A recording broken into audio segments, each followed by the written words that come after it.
சிலர் விட்டு விடுகிறது போல நாமும் விட்டு விடாமல் ஒருவருக்கொருவர் புத்தி சொல்ல கடவோம். நாளானது சமீபித்து வருகிறதை எவ்வளவாய் பார்க்கிறீர்களோ அவ்வளவாய் புத்தி சொல்ல வேண்டும். ஆமென். ஹல்லேலூயா. அப்ப பாருங்க, நாங்க அன்புக்கும் நற்கிரியைகளுக்கும் ஏவப்பட்டு ஒருவர் கவனித்து நாங்கள் புத்தி சொல்ல வேண்டுமா? ஹல்லேலூயா. ஆமென். ஏற்றுக்கொள்ளாத புத்தி சொல்லுகிற போது அதை பிடிச்சு ஏற்றுக்கொள்வார்கள், கோபப்படுவார்கள். அது அவர்களுக்குரியது. புத்தி எப்படி சொல்ல வேணும்? தாழ்மையோடு போயிட்டு நாங்கள் ஆண்டவருடைய நாமத்தினால இது ஆண்டவர் எனக்கு சொன்னார், இல்லை இந்த வசனம் இப்படி சொல்றது சகோதரா, இந்த வசனம் இப்படி சொல்றது சபை கொடுக்குற விட கூட இப்படியாக நாங்கள் ஒருவருக்கு ஒருவர் புத்தி சொல்ல வேண்டும் என்று கர்த்தர் சொல்றார். அப்ப அங்க அந்த பர்னபாவுடைய இந்த நல்ல குணங்களை நாங்கள் பார்க்கும்போது, முதலாவது அவர் ஆறுதலின் மகன் எப்படி என்று சொன்னார். இரண்டாவது தன்னை அர்ப்பணித்த மகன். பாத்தீங்க, முதலாவது ஆண்டுடைய சமூகத்துல அவர் எப்படியெல்லாம் விசாரிக்க வேணும் என்று சொல்லி செய்கிறார். இரண்டாவது மாத்திரமில்லை, அவர் என்ன செய்யறார்? ஒரு அர்ப்பணம். எந்த ஒரு இடத்துல நாங்கள் ஆண்டவருக்கு எங்களை நாங்கள் அர்ப்பணிக்கவில்லையோ நாங்கள் ஆண்டவருக்கு பயந்திருக்க மாட்டோம். ஹல்லேலூயா. கர்த்தருக்கு பயப்படுகிறோம் என்று சொன்னாதான் அவருக்கு கனம் கொடுப்போம். என்ன, நேற்று நாளே நாங்கள் பார்த்தோம், தேவன் என்று சொன்னால் அவர் உண்மை உள்ளவர், உத்தமம் உள்ளவர், அவர் ஜீவன் உள்ளவர், அவர் எங்களை பார்த்து கொண்டிருக்கிறார். இப்படி எல்லாம் உங்களுக்கு அவரை குறித்த ஒரு பயம் என்று சொல்லும் போது பயந்து நடுங்கிறது அவர் எங்களை கொண்டுருவார் என்றல்ல, அது ஒரு மரியாதையோடு வருகிற ஒரு பயம். கர்த்தருக்கு கொடுக்கிற கனத்தை கொடுக்கிற போது நாங்கள் என்ன செய்வோம்? ஆண்டவருடைய வசனத்துக்கு கீழ்ப்படிவோம். கீழ்ப்படுகிற போது நாங்கள் என்ன செய்வோம்? ஆண்டவர் சொல்லுகிறபடி நடப்போம். அதுதான் பிரச்சனை. ஊழியக்காரர் சொல்லுறோம் என்று சொன்னால் ஊழியக்காரர்கள் ஒரு மரியாதை வைத்திருப்பீர்களானால், இந்த ஊழியக்காரன் இப்படி சொல்ற, இது ஆண்டவருடைய வசனத்தை கொண்டுதான் சொல்லுவார் அப்படி என்று சொல்லி அது அடுத்த முறை நாங்கள் அவர் சொன்னதை கடைபிடிக்க பார்ப்போம். அது போலதான் கர்த்தருடைய காரியம். புரிகிறதா?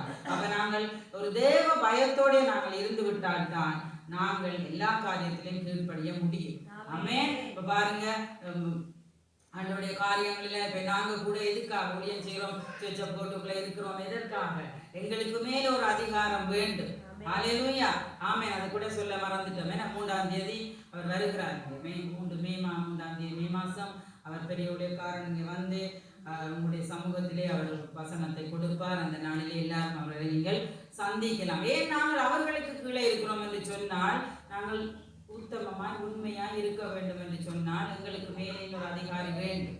ஹல்லேலூயா. அது போலதான் உங்களுக்கு அதிகாரம் சொல்லுகிற, உங்களுக்கு அதிகாரத்தில் இருக்கிற சொல்லுகிற போது நீங்கள் கேட்டு, இப்ப பர்னபான்னு சொன்னால் அவர் எப்படியாக புத்திமதிகளை கேட்டாரோ சபையில, அதன் நிமித்தம் தன்னை மாற்றி கொண்டார், அதனாலே ஆசீர்வாதத்தை பெற்றார்.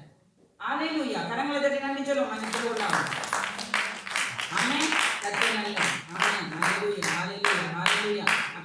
அதனாலே தான் நாங்கள் என்ன செய்வோம் என்று சொன்னால், நாங்கள் நாளானது சமீபிக்கிறது. இதை மீண்டும் மீண்டும் சொல்லுகிறேன். மேலும் அன்புக்கும் நற்கிரியைக்கும் நான் ஏவப்பட்டபடி ஒருவரை ஒருவர் நீங்க புத்தி சொல்லுங்க. நீங்களும் வந்து மற்றவர்களையும் சபைக்கு அழைத்து வாங்க. இனி காலம் செல்லாது. வேதத்திலே சொல்லப்பட்டபடி எல்லாம் நடக்குது. பாக்குறீங்க, எண்ணற்ற பெரிய பெரிய பெரிய பொம்மை இருக்கிறது தான் இன்றைக்கு காட்டிட்டு இருக்கிறாங்க. ஹல்லேலூயா. எல்லாரும் காட்ட வழிக்கிடும் போது சரி முடிஞ்சிடும் கதை. அப்ப எப்படி கண்ணை இங்க மூடினா நான் அங்க எங்க துறக்க போறோம்? ஹல்லேலூயா. நாங்கள் எடுத்துக்கொள்ளப்பட போகிறோமா இல்லை பாதாளத்துக்குள்ள போகிறோமா என்றது நான் வாழுகிற வாழ்க்கையை வைத்து கர்த்தர் நிர்ணயிப்பார். ஆமென். யாரையும் விரட்டுறதுக்கு இல்ல, சபை கூடி வருவதை விட்டு விடாதது போல நாமும் விட்டு விடாமல் ஒருவருக்கு ஒருவர் புத்தி சொல்லுவோம். ஓகேயா? கர்த்தர் நல்லவர். ஹல்லேலூயா. ஆமென். நாங்க 2 கொரிந்தியர் 9:7 பார்க்கிறோம். நான் வாசிக்கிறேன் டைம் போனபடினால. 2 கொரிந்தியர் 9:7 அவனவன் விசனம் இல்லாமையும், 2 கொரிந்தியர் 9:7 அவனவன் விசனமாயும் அல்ல கட்டாயமாயும் அல்ல தன் மனதில் நியமித்தபடியே கொடுக்க கடவன். உற்சாகமாய் கொடுக்கிறவனிடத்தில் தேவன் பிரியமாய் இருக்கிறார். ஹல்லேலூயா. திருப்பி கொடுக்கிற காரியத்துக்கே வந்துட்டோம். அதுக்குள்ள என்னெல்லாம் அடங்குது? என்னெல்லாம் கொடுக்கிறோம் தேவனுக்கு சொல்லுங்க. நேரம் கொடுக்கணும், இதயம், பலம், ஜெபம், அப்படியாக. ஹல்லேலூயா. ஆமென். நீங்க நல்லா விளங்கி கொண்டுட்டீங்க. இந்த சபையில காசுக்கு பொருளுக்கு நாங்க அடிமை இல்லைன்னு. ஹல்லேலூயா. ஏனென்றால் அங்க உற்சாகமாய் கொடுங்கன்னு காணிக்கைன்னு சொல்லுது. அது வேதத்தின்படி கீழ்ப்படிந்து உங்கள் பிரயாசத்திலே கொடுக்கிறது உங்களுடைய விருப்பம். நாங்கள் ஒருபோதும் கேட்க மாட்டோம். ஹalleluya. ஆனால் நாங்கள் எதை சொல்வோம் என்று சொன்னால் இந்த விசனம் ஐயோ ரோன் அடிச்சு கரைச்சல் வந்து கொண்டு நிற்பா வா வாண்டு கரைச்சல் வந்து கொண்டு நிற்பார் அந்த ஊழியக்காரன். இந்த மாதிரி வராதீங்க, கட்டாயத்தின் பேர்ல வராதீங்க. ஆமென்.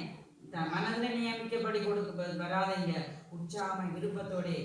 அப்போது ஜெபத்திலே சொன்னது போல ஆலயத்துக்கு போவோம் பாருங்கள் என்ற போது மன மகிழ்ச்சியோடு இருந்தார் தாவீது. ஆமென். அது போல மன மகிழ்ச்சியோடு நீங்களே நானும் தேவ சமூகத்தை நோக்கி ஓடுகிறவர்களாக இருக்க வேண்டும். கரங்களை தட்டி அப்பாவுக்கு நன்றி சொல்லி, அப்படி இல்லாமல் இருக்கிற தடைகளை ஆண்டவர் இந்த நாட்களிலே நிர்மூலமாக்கணும் என்று இதை பற்றி சொல்லுவோம். ஆமென். வாஞ்சை உங்களுக்குள்ளாய் வர வேண்டும். ஹல்லேலூயா.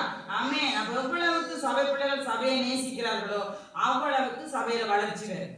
இப்ப நாங்க எவ்வளவு சொன்னாலும் நீங்க ஒருமனப்பட்டு எங்களோட கூடிக்கொள்ளாவிட்டால் சபை வளரா. அது கர்த்தர் பார்க்கிறார், எங்கள்கிட்ட கேட்க மாட்டேன், உங்கள்கிட்டையும் கேட்பேன். உங்களுக்கு வச்சது ஜூதா சபையில இந்த சீட்டு இந்த இடம் அதுக்காண்டி வர நேரம் ஒரே சீட்ல இருக்கணும் இல்லை. ஹல்லேலூயா. ஆமென். அப்ப அது இருக்குது. நீங்க சொல்றீங்க எல்லாம் பெரிய பெரிய சபைகளாதான் பிரச்சனை. ஞாயிற்றுக்கிழமை வந்து அவங்களோட சீட்டை எடுத்ததாலே எத்தனையோ பேர் சபைக்கு வராம இருக்கிறாங்க. இந்த என்ன சொல்றது? ஆமென். அப்ப என்னத்தை சொல்றேன் என்று எதுக்காக சொன்னால் நீங்கள் எல்லாரும் கூடினால்தான் ஆமென் கொடுக்கிற எல்லாவற்றை நேரத்தை உங்களுடைய பிரயாசங்களை உங்களுடைய தாளாந்துகளை முதலாவது அது முக்கியம். மிகவும் பாடுகிற தாளாந்து இசைக்கரை வாசிக்கிற தாளாந்துகள் என்னென்னலாம் கர்த்தர் நல்லாங்க அங்க பாருங்க எவ்வளவு ஊழியக்கார இதிலே வேதத்திலே பார்க்கிறோம். அநேகர் சாப்பாடு போட்டு கொடுத்தார்கள், என்ன அல்லையா சமைச்சு கொடுத்தார்கள், சாப்பாடு போட்டு குடித்தார்கள். அங்க பாருங்க மாத்தால ஆமே எப்பொழுதும் ஏசப்பா வீட்டு கூடதுக்கு வந்தா குளறி சமைப்பாங்க. அல்லேலூயா. ஆமே ஆமே.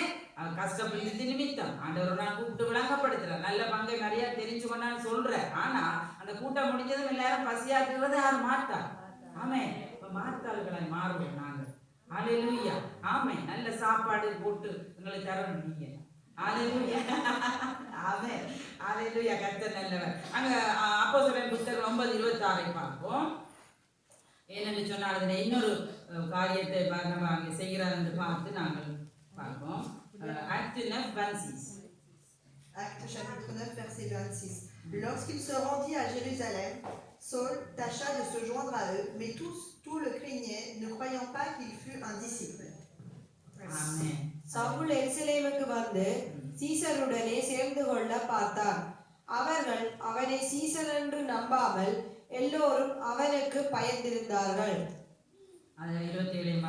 அப்பொழுது பர்னபா என்பவன் அவனை சேர்த்து கொண்டு அப்போஸ்தலரிடத்தில் அழைத்து கொண்டு போய் வழியிலே அவன் கர்த்தரை கண்ட விதத்தையும் அவர் அவனுடனே பேசினதையும் தமஸ்குவில் அவன் இயேசுவின் நாமத்தினாலே தைரியமாய் பிரசங்கித்ததையும் அவர்களுக்கு விவரித்து சொன்னான். ஹல்லேலூயா.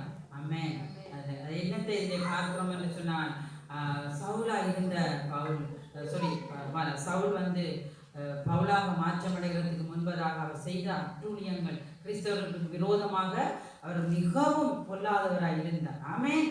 அப்படிப்பட்டவரை இங்கே அவர் இப்ப ஆண்டவரை அறிஞ்சிட்டார். ஆனால் ஜனங்கள் எல்லாரும் சொல்றார்கள் இவர் கூடாது. ஆமென். என் ஜனங்கள் அப்படித்தான் அவர் அறிந்திருக்கிறார் அவர் செய்த காரியங்கள் நிமித்தம். ஆனால் அப்பொழுது பர்னபா என்பவன் அவரை சேர்த்து கொண்டு அப்போஸ்தலரிடத்தில் அழைத்து கொண்டு போய் வழியிலே அவர் கர்த்தரை கண்ட விதத்தை அவருடைய சாட்சியை சொல்லுகிறார். ஆமென். பரிந்துரைக்கிறார். ஆமென். அரவணைக்கிறார். ஆமென். குற்றம் பிடித்து நாங்கள் இப்பொழுது நீ இப்படி என்று சொல்லிக் கொண்டிருக்க கூடாது. அல்லேலூயா. உலகத்தார் கூட சொல்லுவார்கள் ஒரு வீரல் மற்றவனை காட்டுவது இது எல்லாம் என்னை காட்டும் என்று சொல்லி அவர்களை நாங்கள் ஆதரிக்கிறவர்களாக அரவணைக்கிறவர்களாக பாவத்தில் இருந்து அவர்களை தப்புவிக்கிறவர்களாக நாங்கள் இருக்க வேண்டும். ஆமென்.